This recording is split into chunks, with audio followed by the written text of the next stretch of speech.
Hello friends, খুব সহজে English শেখার এই চ্যানেলে তোমাদের আবার স্বাগত জানাচ্ছি। তো আজকের ভিডিওটা তোমাদের জন্য কিছু সিম্পল ট্রান্সলেশন নিয়ে এসেছি।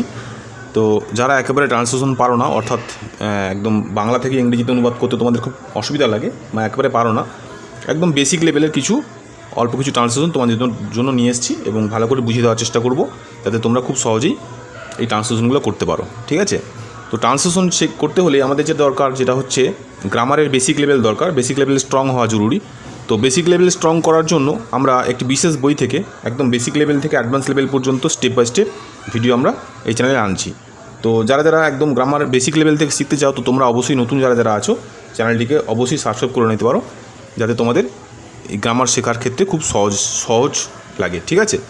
তো চলো আজকে দেখি এই ট্রান্সলেশনগুলো কীভাবে আমরা ইংলিশ থেকে বাংলা থেকে ইংরেজিতে কনভার্ট করতে পারবো। ঠিক আছে? টেন্স খুব জরুরি ট্রান্সলেশন করার জন্য, কারণ টেন্স না হলে কিন্তু কোনো গ্রামার আমরা শিখতে পারবো না। টেন্সের জন্য একটা আলাদা করে প্লেলিস্ট দেওয়া আছে, তো তোমরা সেখান থেকে গিয়ে একের পর এক ভিডিও দেখে খুব সহজে সেটা শিখে নিতে পারো। ঠিক আছে? চলো দেখো, প্রথমে দিয়েছে যে সে প্রতিদিন বেড়াতে যায়। দেখো এই যে জিনিসটা দিয়েছে সেন্টেন্সটা, এটা প্রথমে আমরা পড়ে বোঝার চেষ্টা করবো যে এটা কোন টেন্সে আছে। তাহলে সে প্রতিদিন বেড়াতে যায়, তিনটে টেন্স থাকবে, অর্থাৎ পাস্ট টেন্স, প্রেজেন্ট টেন্স এবং ফিউচার টেন্স। পাস্ট টেন্স মানে হচ্ছে যা অতীতকাল, যা অতীতে হয়ে গিয়ে থাকে সেটাকে পাস্ট টেন্স বলবো, আর বর্তমানে যা ঘটছে সেটা হচ্ছে প্রেজেন্ট টেন্স, আর ফিউচারে মানে যেটা ঘটবে সেটা হচ্ছে ফিউচার টেন্স। ঠিক আছে? তো এটা পড়ে আমরা বুঝতে পারছি এটা কিন্তু অতীতেও নয়, ফিউচারেও নয়, অর্থাৎ গিয়েছিলাম নয়, আর যাবও নয়। যায় মানে কি প্রতিদিন যায়, অর্থাৎ প্রতিদিনই ঘটনায় ঘটে।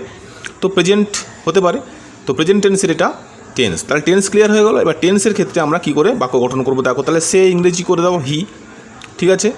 যায়, যাওয়া ইংরেজি হচ্ছে গো। ঠিক আছে? গো মানে যাওয়া। তাহলে এখানে ইএস কেন হয়ে গেছে? কারণ একটা রুলস রয়েছে প্রেজেন্ট ইনডিফিনাইট টেন্স, অর্থাৎ প্রেজেন্ট টেন্সের যে ভাগ রয়েছে তার প্রথম ভাগটা প্রেজেন্ট ইনডিফিনাইট টেন্স। সেই টেন্সে যদি এই যে সাবজেক্টটা রয়েছে, এই সাবজেক্ট যদি থার্ড পারসন এবং সিঙ্গুলার নাম্বার হয়। ঠিক আছে? পারসন এবং নাম্বারের উপর ভিডিও আছে, তোমরা কিন্তু অবশ্যই দেখে ক্লিয়ার করে নিও যে পারসন এবং নাম্বারটা কাকে বলে। তাহলে থার্ড পারসন এবং সিঙ্গুলার নাম্বার যদি হয়, তাহলে ভার্ব যেটা রয়েছে, ভার্বের শেষে এস কিংবা ইএস যোগ হয়। তাহলে এখানে ইএস যোগ হয়ে গেছে। ঠিক আছে? যেহেতু এটা প্রেজেন্ট টেন্সে রয়েছে, ইনডিফিনাইট টেন্সে রয়েছে, তাহলে he goes for a walk. তাহলে ফর এ ওয়াক মানে হচ্ছে বেড়াতে যাওয়া। ঠিক আছে? প্রতিদিন ইংরেজি হচ্ছে ডেলি, আমরা এভরিডেও করতে পারি। ঠিক আছে? তাহলে he goes for a walk daily. ঠিক আছে? তাহলে সে প্রতিদিন বেড়াতে যায়। খুব সহজে দেখো আমরা সেন্টেন্সটা আমরা কনভার্ট করে ফেললাম ইংলিশে। তাহলে প্রথমে আর তোমরা দেখবে যে সেই সেন্টেন্সটা কোন টেন্সে রয়েছে, তারপরে সেই অনুযায়ী কিন্তু এখানে স্টেপ বাই স্টেপ বসিয়ে যাবে, দেখবে তোমরা খুব সহজে ট্রান্সলেশন করে যেতে পারছো। ঠিক আছে? দেখো নেক্সট কী দিয়েছে, সে স্টেশনের দিকে গেল। দেখো গেল মানে চলে গেছিলো, এরকম একটা অর্থে। ঠিক আছে? তাহলে যেহেতু চলে গেছিলো, যাচ্ছে আমরা বলছি না, তাহলে গেছিলো মানে কি, মানে এটা অতীত ঘটনা ঘটে যাচ্ছে। তো আমরা সেই যাওয়াটাকে আমরা পাস্ট টেন্সে কনভার্ট করবো। তাহলে দেখো সে ইংরেজি হচ্ছে হি বসিয়ে দাও। তাহলে গেল মানে কি যাওয়ার পাস্ট টেন্স হচ্ছে গেল। ঠিক আছে? তাহলে যাওয়া ইংরেজি আমরা আগে কী শিখলাম, গো শিখলাম। তাহলে গোর পাস্ট টেন্স হচ্ছে ওয়েন্ট। ঠিক আছে? তাহলে ওয়েন্ট, তাহলে বসিয়ে দিচ্ছি। তাহলে হি ওয়েন্ট স্টেশনের দিকে।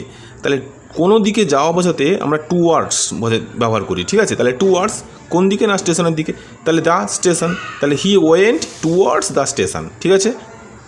আশা করি বুঝতে পারছো। নেক্সট দেখো, দয়া করে ব্যাপারটা একটু দেখুন। ঠিক আছে?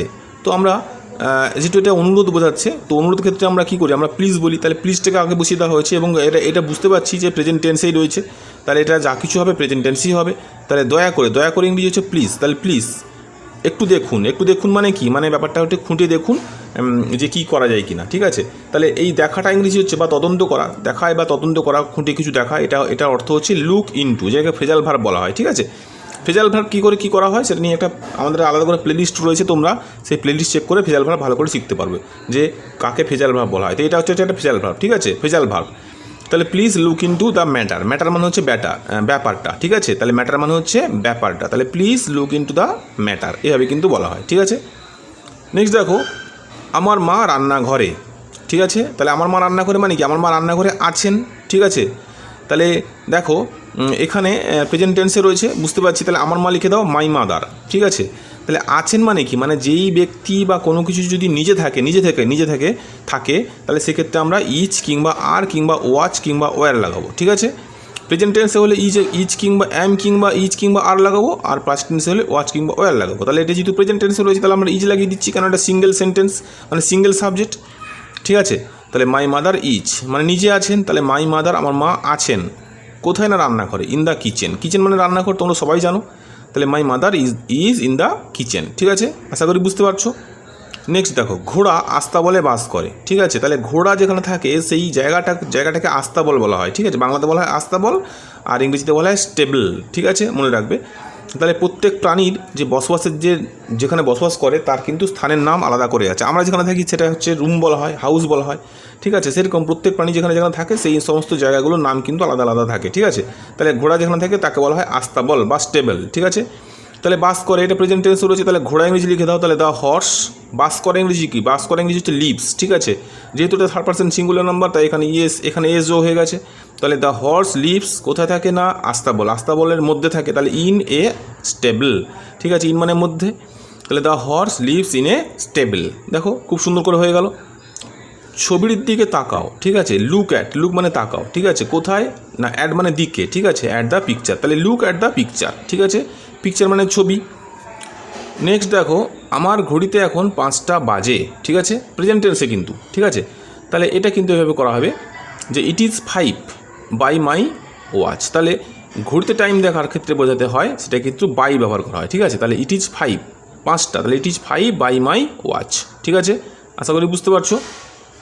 নেক্সট দেখো, খ্যাঁকশিয়ালটি কুয়োতে পড়েছিল, ঠিক আছে, কুয়োতে পড়েছিল। দেখো এই সেন্টেন্সটা পড়ে আমরা কি বুঝতে পারছি যে এটা নিশ্চয়ই পাস্ট টেন্সে, পড়ে আছে এরকম বলিনি বা পড়বে এরকম বলিনি। তাহলে পড়েছিল মানে কি পাস্ট টেন্স, তাহলে পাস্ট টেন্স হওয়া মানে হচ্ছে এই সেন্টেন্সের মধ্যে যে ভার্ব আছে সে ভার্বটা কিন্তু আমরা পাস্ট টেন্সে করবো, ঠিক আছে। ভার্ব কোনটা, পড়ে যাওয়া ইংলিশ হচ্ছে ভার্ব, ঠিক আছে, পড়ে যাওয়াটা হচ্ছে ভার্ব। তাহলে দেখো খ্যাঁকশিয়ালটি মানে দ্য ফক্স ফেল মানে হচ্ছে পড়ে যাওয়া, ঠিক আছে। FALL ফল মানে পড়ে যাওয়া, ফল থেকে এসছে ফেল, ঠিক আছে, ফেলটা পাস্ট টেন্স। তাহলে the Fox fail into the well, ঠিক আছে। বাইরে থেকে যদি ভিতরের দিকে কোনো কিছু বোঝায় তাহলে সেক্ষেত্রে আমরা ইনটু ব্যবহার করি, ঠিক আছে। তাহলে the Fox fail into the well মানে হচ্ছে কুয়ো, ঠিক আছে, আশা করি বুঝতে পারলে। নেক্সট দেখো, একটি বেড়াল দেওয়াল থেকে ঝাঁপ দেয়, ঠিক আছে, ঝাঁপ দেয়। তাহলে বেড়াল ঝাঁপ দেয়, তাহলে ঝাঁপ দেওয়াটা এটা আমরা কি বুঝতে পারছি, প্রেজেন্ট টেন্সে রয়েছে, তাহলে এটা অবশ্যই প্রেজেন্ট টেন্সেই করবো। তাহলে একটি বেড়াল এ ক্যাট, ঝাঁপ দেওয়া ইংরেজি কি জাম্পস, আমরা যেটাকে জাম্প বলি, ঠিক আছে, জাম্পস। তাহলে জাম্প এখানে যেহেতু প্রেজেন্ট ইনডিফারেন্ট টেন্সে রয়েছে, সাবজেক্ট সিঙ্গুলার নাম্বার রয়েছে, তাহলে এখানে একটা এস যোগ করে দেওয়া হয়েছে। এটা যদি ক্যাটস থাকতো তাহলে কিন্তু এটা শুধুমাত্র জাম্প হতো, ঠিক আছে, বুঝতে পারলে। যেহেতু এটা সিঙ্গুলার মানে একটা বোঝাচ্ছে তাই এখানে কিন্তু ভার্বের শেষে এস কিংবা ইএস যোগ হয়েছে, যেটা আমরা আগেও পড়লাম। কিন্তু এই সাবজেক্ট যদি প্লুরাল ফর্ম হয় তাহলে প্রেজেন্ট টেন্সের ক্ষেত্রে কিন্তু এটা শুধুমাত্র এস কিংবা ইএস যোগ হবে না, মূল ভার্ব বসবে, ঠিক আছে। তাহলে এ ক্যাট জাম্পস কোত্থেকে ঝাঁপ দেয়, না দেওয়াল থেকে, দেওয়াল ইংলিশ হচ্ছে ওয়াল, থেকে হচ্ছে ফ্রম, তাহলে a cat jumps from a wall, ঠিক আছে। ওয়েল মানে কুয়ো, দেখো বানানটাও দেখো, WELL ওয়েল মানে কুয়ো, আর WALL ওয়াল মানে হচ্ছে দেওয়াল, ঠিক আছে, ডিফারেন্সটা বুঝবে, ঠিক আছে। তাহলে a cat jumps from a wall, ঠিক আছে। লাস্ট দুটো দেখো, আচ্ছা, সে ম্যালেরিয়াতে আক্রান্ত, তাহলে আক্রান্ত হয়েছে, ঠিক আছে। এরকম আক্রান্ত হওয়ার কথার অর্থ হচ্ছে এখানে সাফারিং ফর্ম, ঠিক আছে, সবসময় যেন মনে রাখবে সাফারিংয়ের পরে ফর্ম বসে, ঠিক আছে। আর সাফারিং হচ্ছে কথা কিন্তু রোগের ক্ষেত্রে আমরা ব্যবহার করি, ঠিক আছে, সাধারণত বেশিরভাগ ক্ষেত্রে রোগের ক্ষেত্রে ব্যবহার করি, রোগে আক্রান্ত হওয়া। তাহলে দেখো আক্রান্ত হইয়াছে বা হয়েছে, তাহলে he is suffering from malaria. তাহলে আক্রান্ত মানে কি, সেই যে ঘটনাটা কিন্তু বর্তমানে চলেছে, মানে সে তো আর সুস্থ হয়ে যায়নি, ঠিক আছে। সুস্থ হয়ে গেলে হয়তো বলতাম যে আক্রান্ত হয়েছিল। তাহলে যেহেতু আক্রান্ত মানে আমরা কি বুঝতে পারছি যে সে বর্তমানে ম্যালেরিয়া রোগটা ধরেছে, সে তার কিন্তু এখনও ভালো হয়নি, সে কিন্তু এখন সেই রোগটার মধ্যে দিয়ে যাচ্ছে। তাহলে আমরা কী করবো, যদি প্রেজেন্ট টেন্সে বা বর্তমানকালে কোনো ঘটনাটা একই রকমভাবে চলতে থাকে তাহলে সেটাকে আমরা প্রেজেন্ট কন্টিনিউয়াস টেন্স বলি, এবং তার গঠনটা হয় কি, তার গঠন অনুযায়ী আমরা বসিয়ে দিয়েছি এখানে। তাহলে he is suffering from malaria, ঠিক আছে, আশা করি বুঝতে পারলে।